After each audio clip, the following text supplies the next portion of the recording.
Le damos la bienvenida a Prediquemos, un podcast sobre la predicación, el liderazgo y la teología pastoral. Con ustedes, el Dr. Pablo A. Jiménez.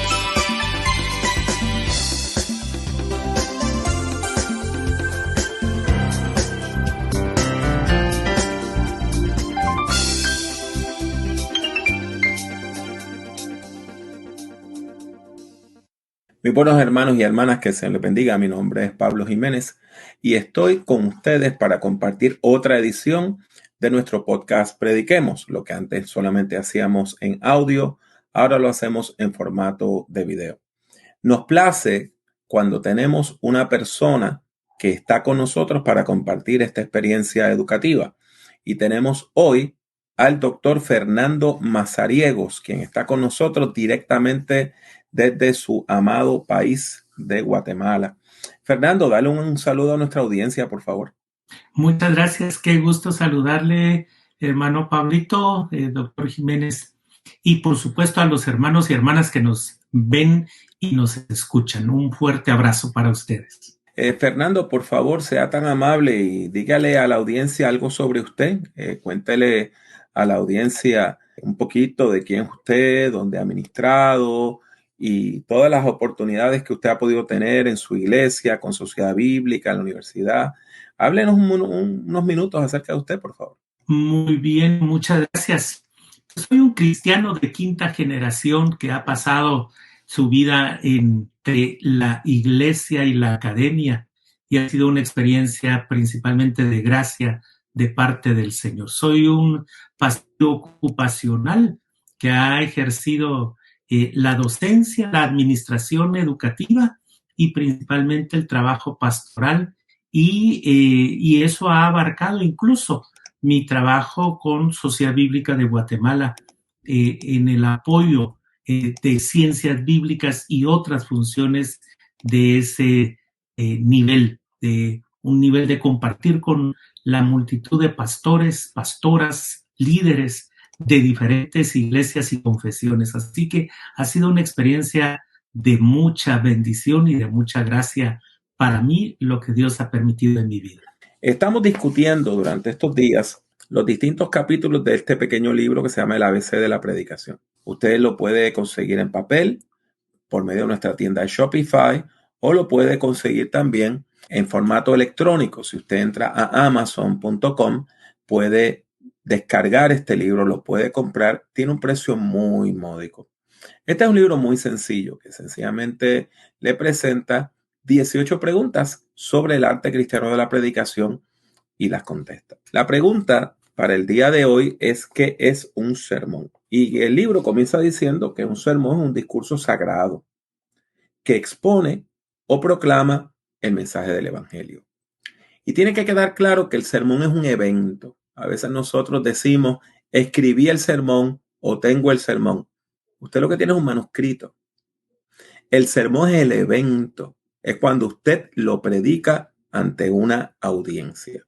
Así que es importantísimo que nosotros tengamos claro que un sermón es un evento. Es un evento. Y en ese evento nosotros sentimos la presencia de Dios. Fernando, ¿quisieras comentar algo sobre eso? Muchas gracias. Primero quiero hacer una afirmación y es que nosotros como iglesia somos la iglesia de la palabra.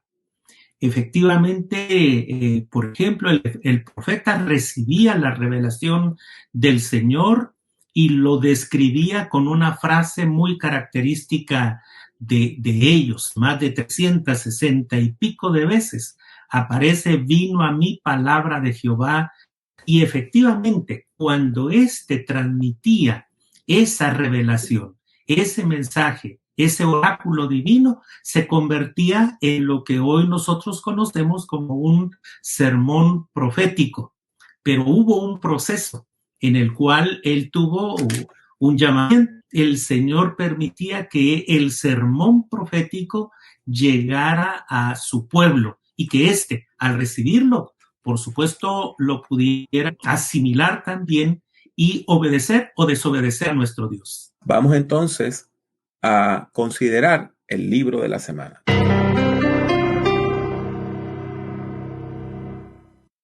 Quiero recomendarles este libro que se llama La predicación del siglo XXI. Es un libro que yo pude escribir hace unos años y que fue publicado por la editorial CLIE. Este es un libro sobre predicación avanzada, así que si usted no ha comenzado, no ha hecho los primeros pasos, no ha dado los primeros pasos en la predicación, pues es importante que lea entonces un libro básico como el ABC de la predicación, Principios de Predicación. Sin embargo, si usted ya es una persona experimentada en el campo de la predicación, pues es importante que usted proceda a estudiar algo más profundo, que vaya más profundo, que vaya más allá. Y este libro le va a ayudar a poder hacer eso. Vamos a considerar ahora el pan del domingo, que son las recomendaciones del leccionario.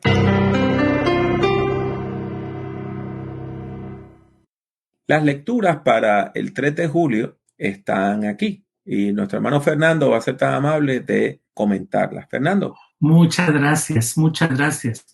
Haciendo un tejido entre las citas bíblicas y los pasajes que nosotros hoy tenemos, hay 3 elementos que yo quisiera mencionar que son como elementos que se relacionan con mucha frecuencia en estos pasajes. Uno de ellos, partiendo de segundo libro de los Reyes, me impresiona como una persona anónima, minusválida, porque le dieron el poco valor de ser una esclava, anuncia cómo hay un Dios llamado Jehová que puede sanar a un hombre poderoso. Y piensa que el don de la vida y de la sanidad se compra. Y efectivamente acude al rey, y lo que tenemos nosotros es un pasaje tan lindo en donde Eliseo se une a una mujer anónima, sencilla, para ser los proclamadores de las bendiciones y de las ventajas de nuestro Dios. Pero el segundo elemento que me llama también la atención para este domingo es cómo Isaías, en su último capítulo, cierra precisamente como libro profético el cumplimiento de la bendición, de la promesa, de la restauración del pueblo judío por muchos años cautivo en Babilonia, y hoy el pueblo es sujeto de experimentar la gracia de nuestro Señor al conducirlo de nuevo hacia el lugar en donde se encontrarán con Jehová de los ejércitos, con implicaciones muy lindas, como por ejemplo la reconstrucción de la ciudad, la reconstrucción del templo, la reconstrucción del culto, que a veces hemos olvidado, que no solamente fue un templo físico, sino que la reestructura del culto en donde se adoraría al Dios verdadero. Por eso, el Salmo 30, en uno de los versos particulares, nos indica: esa es la razón por la que cambiaste mi lamento en baile. Esos vítores, esas alegrías, esas pronunciaciones de gozo no son huérfanas. Tienen un Padre que es nuestro Padre Celestial. Tienen una razón, liberación, misión, tarea que realizar. Aunque en algunos momentos las tareas se complican, como por ejemplo cuando Gálatas nos describe que hay personas que han torcido la palabra y que muchas veces siguen siendo esos legalistas que impiden el acercamiento del pueblo hacia su Dios, o incluso les imponen pesadas cargas que ni Dios ha determinado. Gálatas 6 es el final de un libro apostólico que demuestra en cierta medida que los problemas y las circunstancias que impiden al pueblo no son de 2 días, Pablito, no son de 3 días. 14 años, dice el capítulo 2 que todavía después de 14 años, después de ese concilio, muy probablemente, después de ese concilio en Jerusalén, los legalismos pueden seguir siendo impedimento para muchas personas. Pero Lucas nos da una mirada fantástica y maravillosa. El único de los evangelistas que menciona la misión de los 70 en este capítulo es Lucas. Solo Lucas. Ahora, hay dos características que quiero mencionar que vale la pena resaltar en el día domingo. Es la mirada de un gentil. Es la mirada de una persona que estaba excluida también por parte de esas personas que no querían, que impedían, que incluso cuestionaban que el evangelio llegara a estas personas. Ahora, él mismo, con una mirada diferente, una mirada de gentil, se asoma para darnos a conocer esta perícopa tan linda, este pasaje tan lindo. Y la segunda característica que yo quiero mencionar es que Lucas ya también representa no esa primera generación de los discípulos convertidos en apóstoles. Este evangelista nos demuestra, nos enseña, nos ilustra, nos educa. La misión de los 72, algunos códices dicen 70, también relata el mismo Lucas que los 12 habían salido previamente a los 72 y lo que ha querido acentuar Lucas y hasta el día de hoy es el carácter universal de la predicación. Ese es el distintivo de la iglesia. La marca de la iglesia es la predicación. Para el evangelista, entonces, la misión de los 70 o 72 es un símbolo, es lo que interpretan las personas, un símbolo de toda la misión que se le había encomendado a Israel con sus tribus. Y ahora esta misión nos enseña que si el domingo pasado se hablaba hasta cierto punto de cierto fracaso de los 12 apóstoles, de intentar preparar el camino del Señor hacia Jerusalén, estos 72 cumplen con un propósito mucho más pertinente a las necesidades que hay dentro de ese mundo conocido de nuestro Señor Jesucristo. Hay otro detalle también. A mí me gusta algo que distingue a nuestra fe, que no puede haber una proclamación si no hay una alegría en nuestros corazones, si no hay un gozo, si no hay un contentamiento. Y una de las características de estos 72, estos misioneros, es que regresan con alegría. Y es que si el evangelio no es alegría, se vuelve tóxico. Y toda religión tóxica anula, convierte al ser humano en inhumano, precisamente. Y no hay una realización plena como es precisamente el cristianismo como tal, la fe cristiana como tal. Creo que cuando Jesucristo designa a estos 72, no los deja huérfanos. Lo que nos dice la Escritura es que Él les acompaña, está detrás, no para fiscalizarlos, para ser un contador o un auditor de la misión, sino un compañero en el camino, un compañero de estímulo, un compañero de misión. Y luego les da también una estrategia interesante.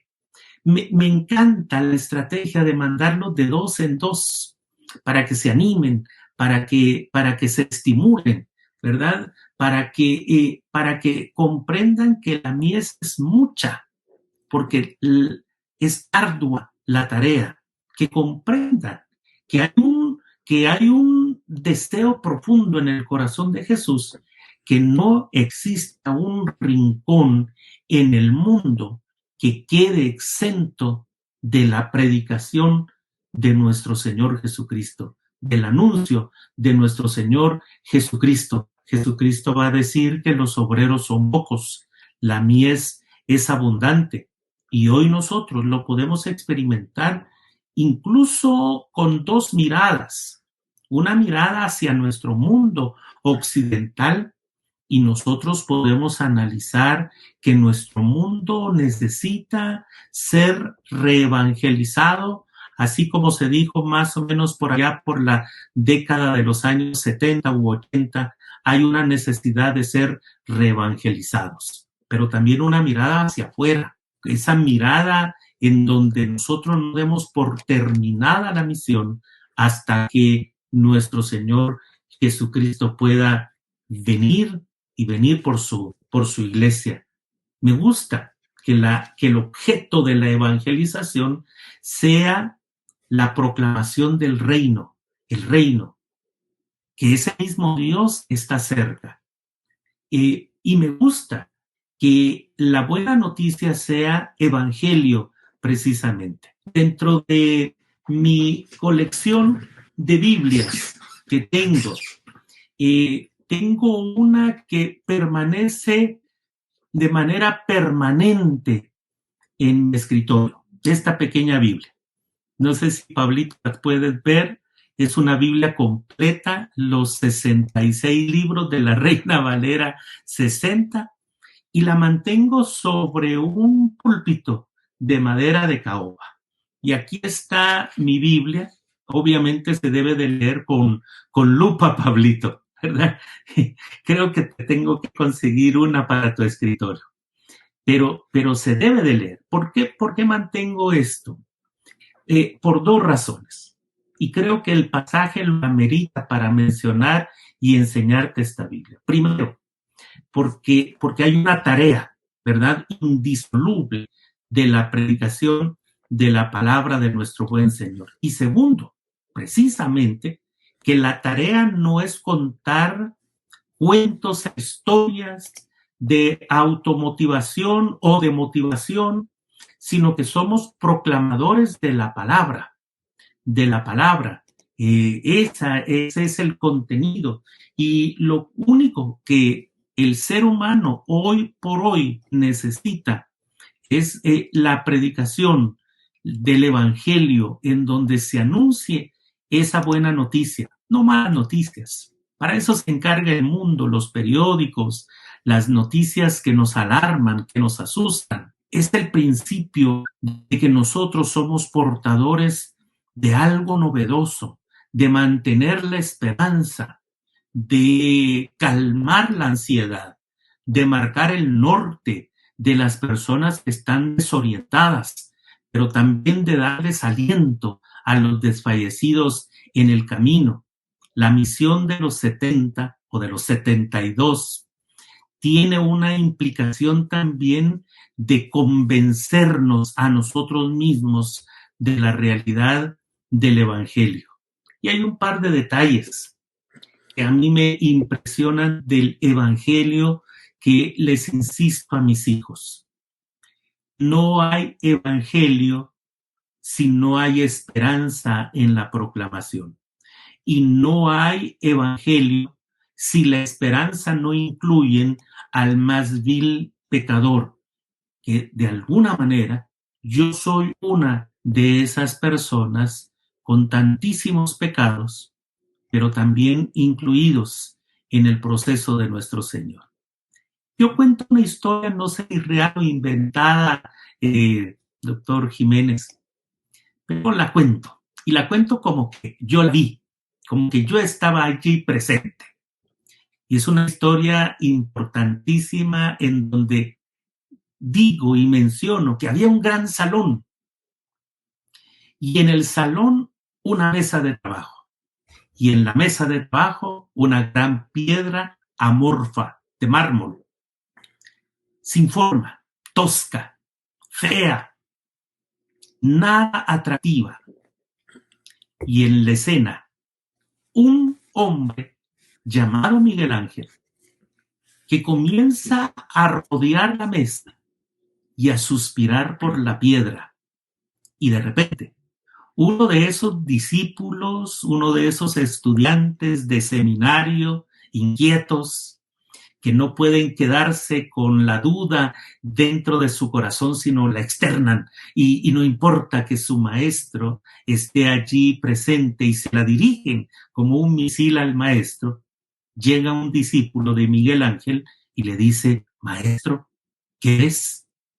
Y el maestro responde, veo un ángel. ¿Cómo? Sí, veo un ángel. Y lo que el discípulo ve es una gran piedra, tosca, sin forma, nada atractiva. Y entonces Miguel Ángel le dice, veo un ángel. Y comienza a esculpir con gran maestría, cincel y martillo, más ingenio, más sueño, más ilusión, más meta, más esperanza. Y en ese momento, al comenzar a esculpir, esculpe un gran ángel que termina siendo una magnífica obra de arte. Amén, amén. Nosotros somos esa gran piedra. Y Jesús con cincel y martillo, de forma magistral, comienza a esculpir en nosotros y lo hace a través de sus siervos. Hermanos y hermanas, ustedes que están escuchando al doctor Mazariegos, ahora comprenderán por qué él es el director del Diplomado en Ciencias Bíblicas de la Sociedad Bíblica. Y queremos darle las gracias por esa exposición tan linda, tan hermosa, sobre las lecturas para el domingo. Pero ha llegado el momento del bosquejo de la semana. Y queremos presentarle como el bosquejo de la semana una meditación que hemos titulado No desmayemos. Y se basa en Gálatas 6:9, que dice, no nos cansemos pues de hacer el bien, porque a su tiempo segaremos si no desmayamos. Les sugiero que comience indicando que hay días en los cuales el ministerio cristiano parece una tarea imposible. Y por más que a nosotros nos guste trabajar para el Señor, enseñar, predicar, y por más gozo que sintamos, hay días cuando el ministerio cristiano parece una carga imposible de sobrellevar. Y pues tantas situaciones que podemos señalar, como muerte súbita, cuando enfrentamos algún tipo de desastre. O sea, hay momentos donde nosotros pensamos como que no vale la pena seguir trabajando. Entonces, nosotros tenemos el problema de que muchas veces nosotros nos encontramos con personas negativas en la iglesia. Y las personas negativas se quejan. Pero de la queja pasan a la crítica. ¿Y cuál es la diferencia entre una queja y una crítica? Una queja es cuando usted dice, esto no me gusta. Una crítica es cuando usted le dice a alguien, esto no me gusta porque tú no lo haces bien. Entonces, la crítica ya nos lleva a otro nivel. La crítica ya nos lleva al nivel de la confrontación con la otra persona. Por ejemplo, queja es cuando usted le dice a una persona que cocinó, la comida te quedó salada, quedó sobre la sal. Crítica es cuando usted le dice, esto está salado, tú no sabes cocinar. Pues, ¿qué pasa?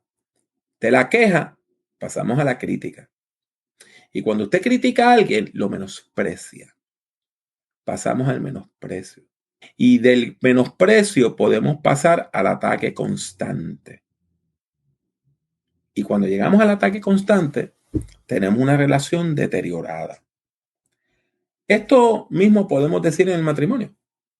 Esto mismo podemos decir en cualquier otra relación. Pero esto también ocurre en el ministerio. De una queja que tiene un feligrés, podemos pasar a una crítica hacia la figura pastoral, a menospreciar nuestro pastor, nuestra pastora, a atacarles constantemente. Y a veces hay personas que juegan lo que uno de mis amigos llama la guerra sucia, la pelea sucia. Y es que como no te puedo atacar a ti, ataco a tu familia. Y verdaderamente nosotros nos enfrentamos con situaciones difíciles en el trabajo pastoral. Estas personas que son adversarias, pues critican todo y critican a todo el mundo y hablan en absoluto. O sea, no pueden decir esto es bueno o esto es malo, no. Todo es malo. Nada sirve. Todo está mal. Y en toda institución hay personas así. Y muchas de estas personas lo llevan como si fuera, como si fuera una marca de honor, diciendo, yo soy el antagonista, yo soy el que siempre tiene la palabra dura, yo soy el que siempre está diciendo esto no sirve, yo soy el que siempre está señalando los errores. Los antagonistas entienden que ellos son necesarios para la organización y que sin ellos la organización estuviera constantemente cayendo en errores. Y ellos entienden que para evitar los errores futuros, estas personas tienen que dedicarse a la crítica. Todo esto, en parte, es lo que ocurre en la iglesia en Galacia. El apóstol Pablo establece esa iglesia, les enseña el mensaje cristiano, pero cuando él sale, llegan otros predicadores, cristianos también, pero otros predicadores a anunciar otro evangelio. Estas personas lo que hacían era que te decían, sí, Cristo es necesario, pero te falta algo. Esa es la herejía de Gálatas. Cristo más X es salvación. Entonces, si tienes a Cristo y no tienes la X, no te salva. ¿Y qué es lo que ocurre? La X termina siendo lo que te salva, no Cristo. En este caso era Cristo más la circuncisión es salvación. Cristo más la observancia de la ley de Moisés es salvación. Pero déjeme decirle que hay muchas personas que siguen pensamientos parecidos. Y es en ese contexto de enfrentar ataques, de enfrentar menosprecio, que el apóstol Pablo escribe Gálatas 6:9 y nos recuerda que es necesario perseverar en lo bueno, que es necesario seguir haciendo las cosas que son de bendición para los demás, aunque no veamos fruto inmediatamente. Es más, aunque no veamos el fruto a corto plazo ni a largo plazo, tenemos que seguir haciendo la obra del Señor. Aún más, es posible que nosotros muramos sin ver el fruto de nuestro esfuerzo. Pero a la larga, ese trabajo ministerial va a dar fruto. Esto es lo que nos está diciendo el apóstol Pablo. No nos cansemos, pues, de hacer bien, porque a su tiempo segaremos si no desmayamos. Si desmayamos, no vamos a poder triunfar. Pero si no desmayamos, vamos a poder alcanzar esa meta. Todo esto implica que la iglesia tiene que seguir sembrando la buena semilla. Aún en medio de la controversia, de la crítica y de la oposición, tenemos que seguir sembrando la semilla. Tenemos que seguir predicando el evangelio. ¿Y por qué digo sembrar? Porque si usted lee el versículo 8, los versículos 7 y 8 anteriores, usted tiene esa imagen de la siembra.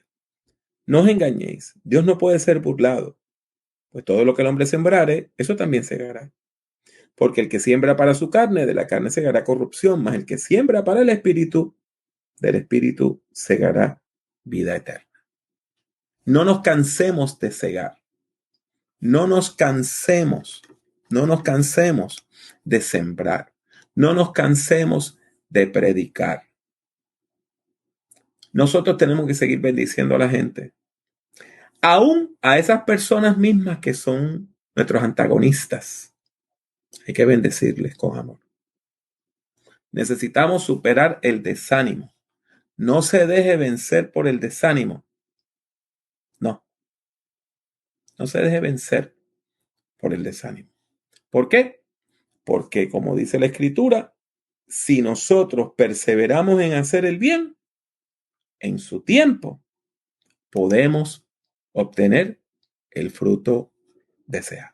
A veces he enseñado que la gramática bíblica también nos enseña, la gramática española, nos enseña precisamente el enfrentarnos, confrontarnos con los diferentes avatares de la vida.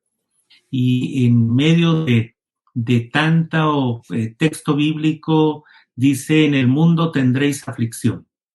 Pero si la gramática y el traductor hubiera puesto un punto y final en esa frase, no tendría razón ni sentido que estemos acá, ¿verdad? En el mundo tendréis aflicción. Sin embargo, mi maestra de la primaria me enseñó que la coma es un suspiro, es una pausa, y entonces aparece allí una coma. Y el complemento es lo que nos da esperanza. En el mundo tendréis aflicción. Al hacer la misión, al enfrentarnos con esos problemas de la vida, pero también aparece la frase, mas confiad, yo estoy con vosotros. Y en el pasaje de la misión de los 70, Jesucristo está con esos 70 que ha enviado de 2 en 2. No estamos solos. El Señor que nos mandó a la misión no nos exime de problemas, pero nos acompaña para ser en Él más que victoriosos. Queremos darle las gracias por su audiencia, por estar con nosotros, por respaldarnos. Y queremos darle las gracias a nuestro hermano Fernando, quien ha sacado de su tiempo, una persona sumamente ocupada, y ha sacado tiempo para estar con nosotros. Fernando, ¿te ha gustado la experiencia de estar en Prediquemos? Sí, por supuesto que sí. Cada experiencia de enseñar, de compartir, de hablar con personas que están interesados en la fe y en el desarrollo de la misma siempre va a ser algo grato, muy especial, que llena el corazón. Y particularmente con el doctor Pablo Jiménez, yo mantengo la Biblia de la predicación precisamente aquí en mi escritorio.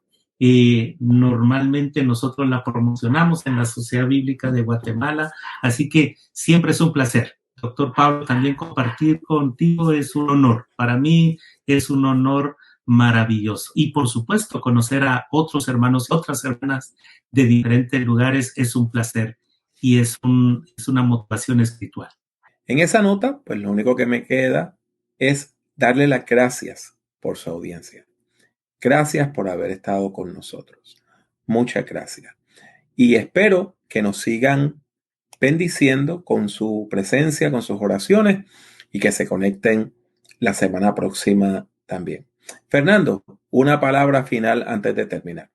El mandato de la iglesia es predicar.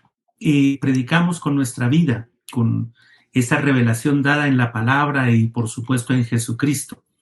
Pero es un arte y es una bendición.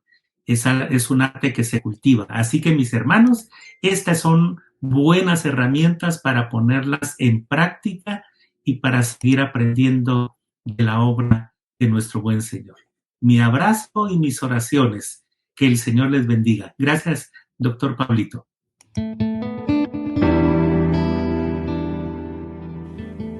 Gracias por escuchar Prediquemos. Puede encontrar otros escritos, audios y videos del Dr. Jiménez en su página personal www.drpablojimenez.com. Siga al Dr. Jiménez en Twitter, Instagram y YouTube. Sintonice Prediquemos y comparta nuestros enlaces con sus amistades. Que Dios le bendiga mucho y que Dios le bendiga siempre.